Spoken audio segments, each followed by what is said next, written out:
Probably see why I like this guy. And they did, or he did. Brother Angelo took all of Francis's food. It took him like 3 days to find these guys in the mountains, but he finally found them. He approached them, told them what St. Francis had said, gave them Francis's food, got down on his knees, asked for their forgiveness for treating them in such an inappropriate way. They had no point of reference, like we were talking before. They experienced the grace of God, help each other, look out after each other. There's no qualifications, but they're scumbags. No, they're people that perhaps have made some bad choices, whatever, but they're still people. And if you want them to experience the grace of God, basically what St. Francis understood this. These three guys were so humbled by what was taking place, because they knew they didn't deserve it. They're not stupid. That they ended up repenting themselves, going back to this place with Brother Angelo, becoming friars and living the rest of their lives in the Franciscan community, knowing Jesus Christ. True story. That's the first lest. Help each other, watch out, so that no one misses out on the grace of God, that no one misses out on experiencing His grace. The other lest that he gives us is he calls this root of bitterness. Help each other, look out for each other, watch out for each other. Do you remember the story with Mary and Martha? When Martha gets really upset because Mary's not helping, she's sitting at the feet of Jesus. And Jesus says to her, "You're a troubled person." And when you look at it, because Mary wasn't helping the way Martha felt she should, a root of bitterness developed. And there's no question about Martha being bitter when she's approaching Jesus and saying, "What is the deal here?" coming against her sister.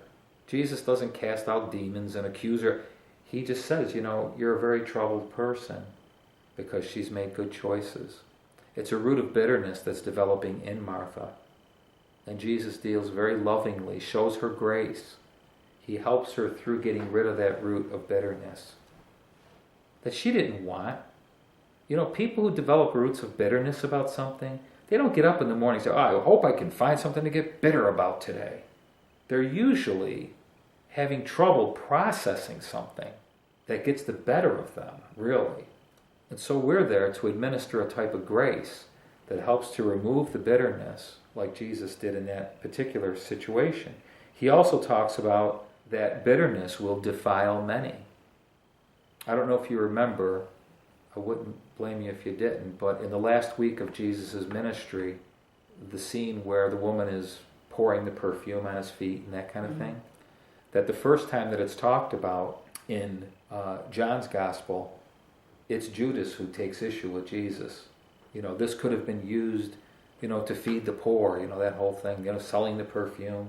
And then when it happens again, 3 days, 4 days later, in Matthew's Gospel, obviously later in the week, it doesn't say Judas is the one who moans. It says the disciples are the ones. In other words, Judas's attitude, his bitterness, defiles the rest of the disciples. It's contagious. Bitterness is contagious. If you've ever been around somebody, I don't know about you, I can only speak for myself. I have to really work hard at not jumping into somebody else's bitterness. They get really bitter, and they're with unforgiveness, whatever it might be. And I hear their plight, and I almost want to identify with it and say, "Yeah, that's right. You're right. That person's instead of saying, "Wait a minute, slow down, Nellie. Slow down. We're not going there. I am not going to eat the fruit from your root and tree of bitterness. We need to get rid of that. And grace is the only thing that will do that." Again, we're looking at relational things. Paul's just talking about things that are relational. The actual word, when he says defile, it has to do with contamination, with polluting, staining something, staining like a garment or something. And in verse 16, he gives us the third lest.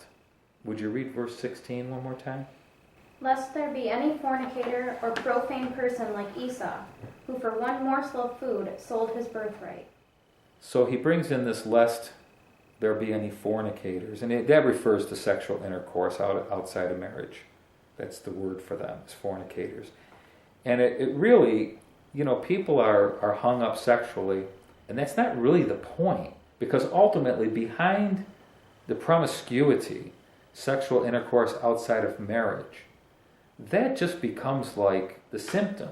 It's not there's something wrong. I'm not talking about condoning that. What I'm saying is there's something behind it. If we know that it's forbidden by God, then we know that it's right and it's good.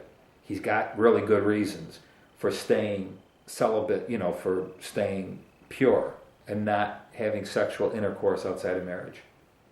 We may never get it. It doesn't matter. We know he's right and it's good. So, if we're going against something that we know is right and good because God has said it for our betterment, it's sort of like cigarettes. It says on the side of the package, these things will kill you, and people light them up and smoke them. Something's wrong. Why would you be sucking on something that's killing you? The question is, why would somebody do something that screws them up? The point I'm trying to make is that when the reference is made to fornicators, the way I read it, this is a la Steve Cerone. Behind the sexually immoral are people who choose, because we're talking to Christians here, are people who pick and choose what they're going to obey and what they're not, what I like and what I don't like. And that is behind the warning. In other words, we can all get into a framework that says, these are the things I'll compromise on, and these are the things I won't. The whole thing is what principles will I embrace, and which ones will I sell myself out for? Because at the root of the Greek word for fornicators is to sell yourself. So for what will I sell myself out for? What will I enslave myself to? Because once you start selling yourself, the implications are prostitution or slavery. One of the two. You prostitute yourself or you sell yourself out as a slave. And the warning is there. And then there's an easy transition. It becomes interesting how the writer, how Paul, just slides right into a profane person. That what the Greek word means is to cross a threshold. And the threshold that's being crossed is to treating nothing as sacred. I have no problem with people who treat everything as sacred because God created it, and that makes it sacred. Whether it's a tree, whatever it is, God created it, it's sacred. I can go along with that there's a lot more sacred things than we treat as sacred. What I can't go along with is that nothing is sacred. And that's where we get to Esau, where he's crossed the line, where there's nothing that's hallowed. We pray, our Father who art in heaven, hallowed be thy name. Esau says there's nothing holy, there's nothing hallowed, there's nothing sacred. It's all just what it is. It's a careless mindset and attitude. That's how Esau is being introduced. And I ask myself the question, so what is there about Esau that connects him with these previous verses? Because all of a sudden, from out of nowhere, it seems like Esau is brought in, and not in a good context. He's brought in as a profane person, someone who has crossed that threshold and has made a decision that there's nothing sacred, basically.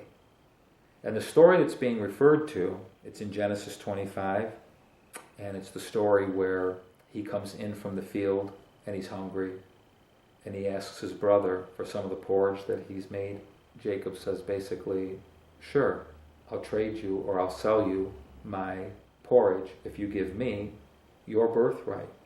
This particular story that takes place is the first kind of encounter that we really see with these two brothers who are twins, remember. We're told very clearly in the text that Esau's a good hunter and Jacob stays home and he likes to keep the tent clean and cook. We're shown two diametrically opposed, almost opposite people. One who's a real man's man, and the other one who likes poetry and likes to cook and do things like that. That's Jacob. And Jacob is home cooking up porridge. Esau comes in from the field and wants some of that stew. Part of us is on the, wait a minute, this Jacob guy's quite a character. He's willing to starve his brother in order to get the birth. I mean, that's not very nice. Well, we're not talking about Jacob. We're talking about Esau, though. And Esau was the older brother. He was the elder brother. And when Jacob says to him, I say he's older, they're twins, but he came out first. What should our answer be when we're hungry? Legitimately hungry. When we feel a personal need. To what extent will we go to fill that need? Jacob offers him this food in exchange for his birthright. And that becomes an interesting scenario. It's not like he's asking for something that he can trade. It's a birthright. And the elder son birthright was about the most honorable birthright position in a family that you could have, the eldest son. Representation of Christ, all kinds of stuff. As you read Genesis 25, which is where this story is, it starts with Abraham dying. Abraham is like the father of faith. So Abraham dies. Isaac is his son, who Jacob and Esau come from.